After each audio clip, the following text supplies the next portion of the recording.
Hi, this is Jim from TrekWorld, and today we're going to take a look at Greenberg's Guide for Star Trek Collectibles. This was published in 1991, and actually was comprised of 3 different volumes.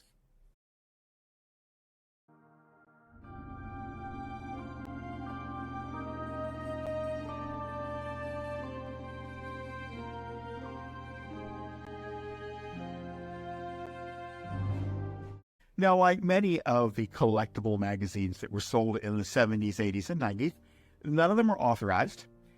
Most of them, the prices they listed are subjective at best because they were the prices that had been observed at local conventions around the country. And we all know now, in hindsight, decades later, that prices at the conventions varied wildly, depending on whether you're the East Coast, the West Coast, were you near Los Angeles, were you near New York City, or were you in Springfield, Tennessee, where there was nothing nearby except cow pastures? Who knows? The price has changed a lot. But what does make these things extremely valuable is they do a wonderful job of documenting the items that were already identified on the collectible market at that time. And that's important because a lot of items have since just plainly disappeared. There's no record of them ever having been there before. Sometimes these books contain stories to artificially explain shortages or why they thought prices were high or prices were low. And those stories, of course, would come out to be worthless as the decades would go on. But in some cases, they contain hidden clues to information people have long since forgotten.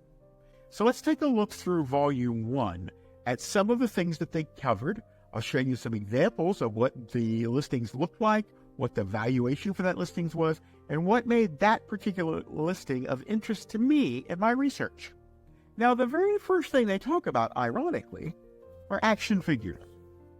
Okay? And the photograph that we have here is obviously of the bridge set and the smaller, I think they were 3 1/4 inch action figures that have been created for Star Trek The Motion Picture. But this is a 3-volume price guide set, remember, that was published, and this was sold over the counters at like B. Dalton's, Walden Books, Barnes & Noble. The center section covers pretty heavily a good section of what had been released by Lube at that point, later to be Playmates, of course, their action figures. But interestingly enough, there's no mention of Mego anywhere in here. They showed the Mego playset from the original Star Trek The Motion Picture, but none of the 8-inch Mego dolls from the 70s are here, which are really, really perplexing to me because they were the single most widely known at that time, and even today, Star Trek Collectible ever made. And how do you open up a 3-volume set of Star Trek Collectibles, and when you cover action figures, don't mention Mego? Now, there's a section in here under Star Trek Portraits, and there's 2 drawings in here I want to call your attention to. Okay? These kind of drawings are fairly common to find on eBay today.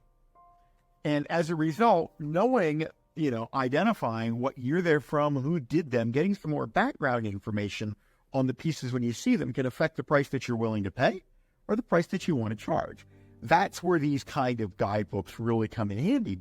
If you are collecting things like that, let's say you stumble across, somebody asked on the channel not too long ago, about a Langley Associates poster that was printed in the 1970s, and a surprising number of people didn't know that Langley Associates made posters, even though they were quite heavily shown for sale in the back of magazines and comic books. So these kind of things, when you're trying to dig up information about stuff that has since passed away into the midst of time, that's where these books can come in handy.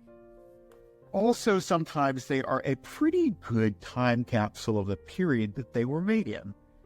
When was the last time you thought about Star Trek answering machine tapes? Me? Maybe never. I saw an ad for one in the 1990s. It probably would have been this one. And there's a perfect example. So how often would you ever even be reminded that there actually were novelty Star Trek answering tapes that were available for sale? Who made them, what they were about, and what they cost? The true source of useless information. This next couple sections in here is amazing to me. Of course, these are recorded as belts. So, of course, we've got, we talk about belts. You're going to be dealing with, promotional belts that you wear around your pants, obviously. But also, There were a couple of utility belts produced over the years in the 1970s, and I'm sure most of them have had at least one or two of them. I thought that was pretty neat. That was a really good way to bring them back. And to be perfectly honest, I remember the packaging on this side. I don't remember the packaging over here, but they're basically the same utility belt, two different releases. Now, we talked about another video not too long ago about Star Trek Starfleet Technical Manual and the blueprints and how they were pretty much like the holy trinity along with the making of Star Trek. The 1970s also saw the explosive, and I mean explosive, expansion of blueprints for anything that had to do with the show. Here's an example, a photograph of Romulan blueprints that were done. These things can be very, very valuable to you in identifying a set of blueprints that you may have discovered years during the estate sale, but you weren't quite sure who it was actually produced them. Some of these blueprints, I could not tell you the names of the companies that I'm looking at, but I recognize the drawings even after all these years. Now, every now and then you also run across people who like to collect things like buttons, magnets, posters, bumper stickers. These kinds of books are tremendous sources of information because you might have found in your travels 10 different buttons. But how many buttons were there? Remember the company I talked about, Langley Associates, and their posters? Well, look here.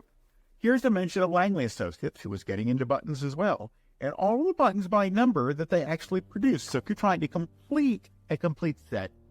So anyhow, I'm not going to take the rest of the day going through this. Suffice it to say that it is valuable for you to take a look at. And lo and behold, back under dolls and play sets, guess what shows up? Oh my, there could be a whole video just on that alone. They weren't dolls, ladies and gentlemen. They were action figures ever since G.I. Joe coined the phrase.